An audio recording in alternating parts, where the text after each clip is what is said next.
Well, Kenya's bid to change the MSS mission from a UN-backed mission to a UN mission has received a nod from 34 countries from the Organization of American States. So this is a very major boost to Kenya's bid to change the MSS mission from a UN-backed mission to a UN mission. And in this video, we're going to look at why Kenya wants to change the mission. And two, we're going also to look at how a sixth UN mission will look for Haiti.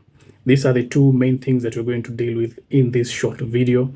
And if you have not subscribed yet, kindly subscribe. Turn on the notification so that when I upload, you can get notified on matters Haiti, on matters Raila Odinga and AUC, and other important matters to Africans across the world. Also, leave a comment about how you think about the bid by Kenya to change this mission from a UN-backed mission to a UN mission, that I'm going to describe also the difference between a UN-backed mission and a UN mission. But first, when Kenya was approached by the United States, Canada, and other countries that wanted to stabilize Haiti, they took up the mission to go to Haiti to stabilize the nation. And this was in a different framework. The reason as to why Kenya chose to be part of this mission is because of this difference in framework, in that this will not be a UN mission. And the reason as to why people did not want a UN mission in Haiti was because of the past UN missions in Haiti that have not been successful and have left a bad taste among the citizens of Haiti.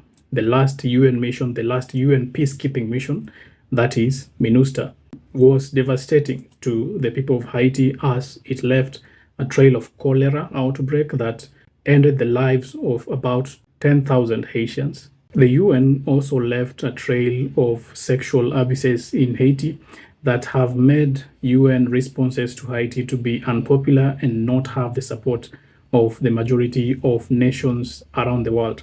But we are seeing a difference in how we are approaching the issue in Haiti, because all these UN missions have not succeeded in making Haiti to be peaceful. They have not succeeded in ensuring that Haiti is free of gangs. Right now, what we are seeing is that the gangs are as strong as ever, despite there being a Kenyan mission in Haiti, despite the police in Haiti also making efforts to fight the gangs. We are seeing them taking new territories, Solino and etc.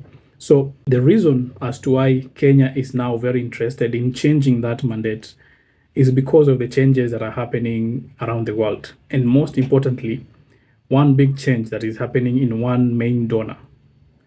We know that critical donors in this MSS mission are the United States, Canada, and the UK. While the US, being the major player, was to give a total of $300 million for this mission. Well, so far, the US has only given $100 million for this mission. That means that this mission is really far back to achieve even the first phase of deployment. The mission is far back from getting the supplies that it needs. The mission is still far back in making sure that Haiti is free of gangs. And this is the reason as to why Kenya is seeking alternatives. Kenya is already there. Kenya is already in Haiti. It will be very difficult for Kenya to just leave Haiti the way it is. That will be a failure of the mission. So Kenya is looking at alternatives.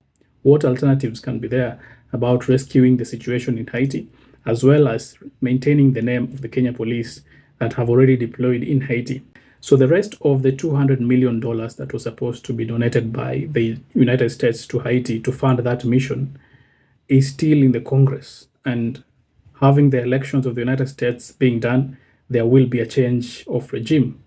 We are from a Democratic Party-led government to a Republican-led government. That means that there will be critical shifts in policies, because we know that President Trump does not favor funding missions that have no direct benefit to the United States.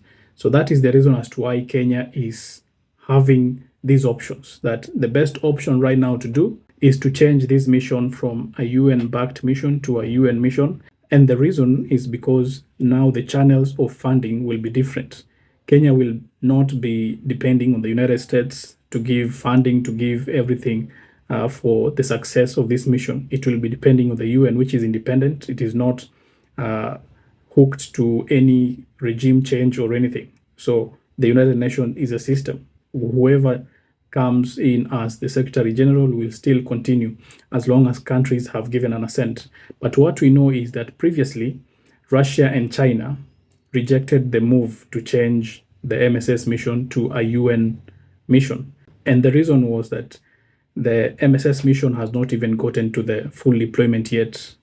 Nothing has already started with the MSS yet, and the US was really seeking to change the mission. That was last month before the MSS got a nod to continue for another 1 year. Well, it's just barely 1 month after the change in regime in the United States.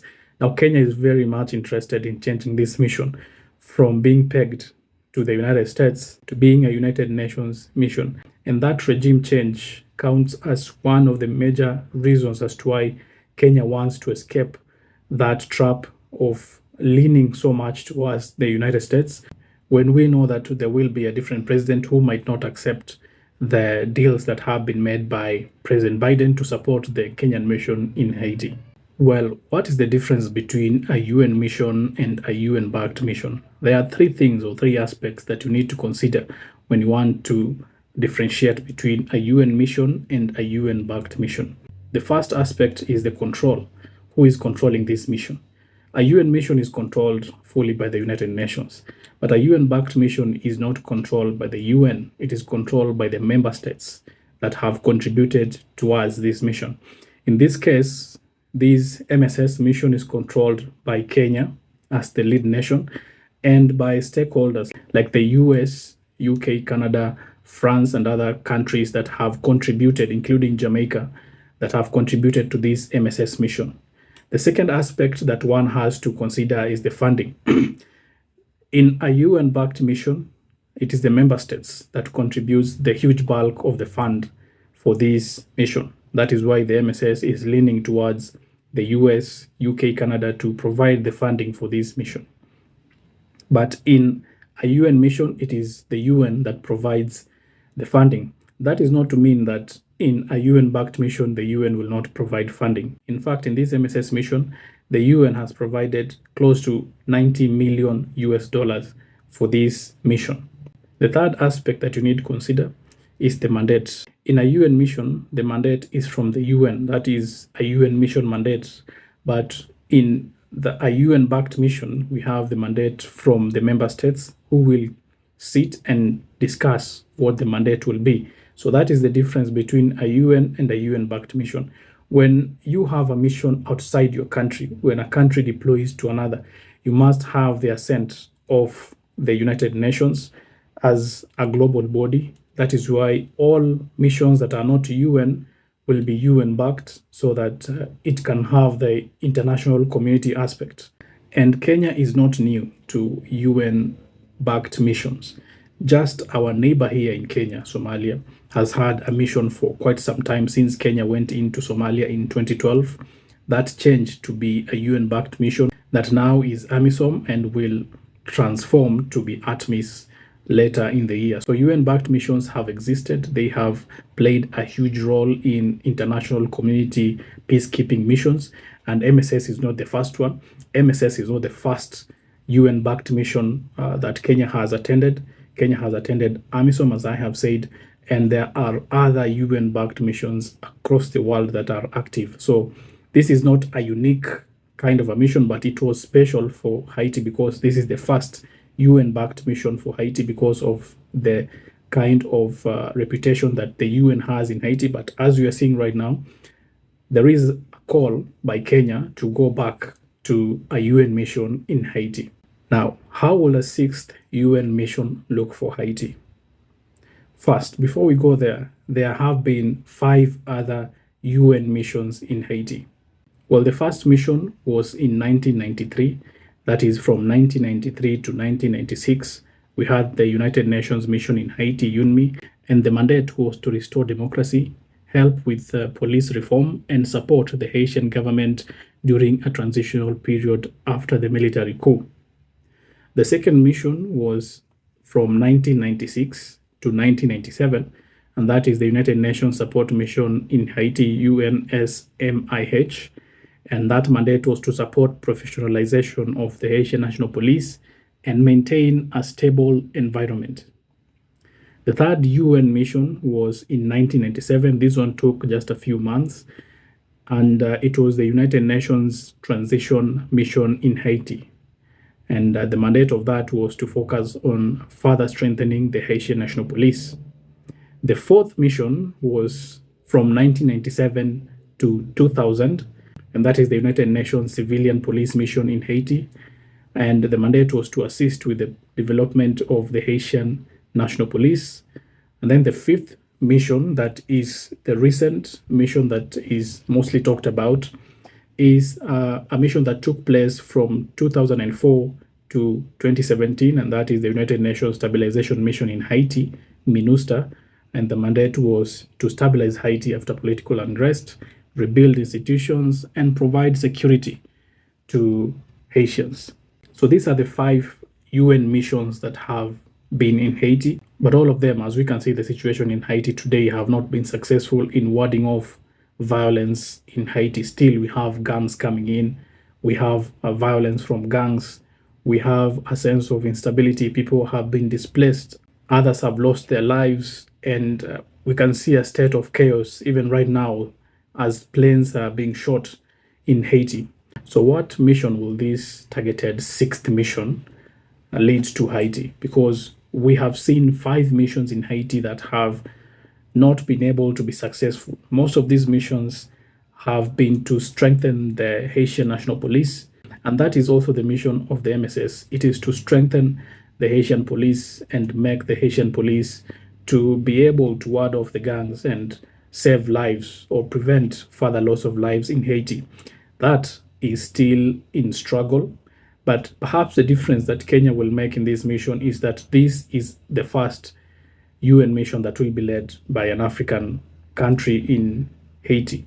That will be perhaps a different way of looking at it, because all these missions were not led by Africans.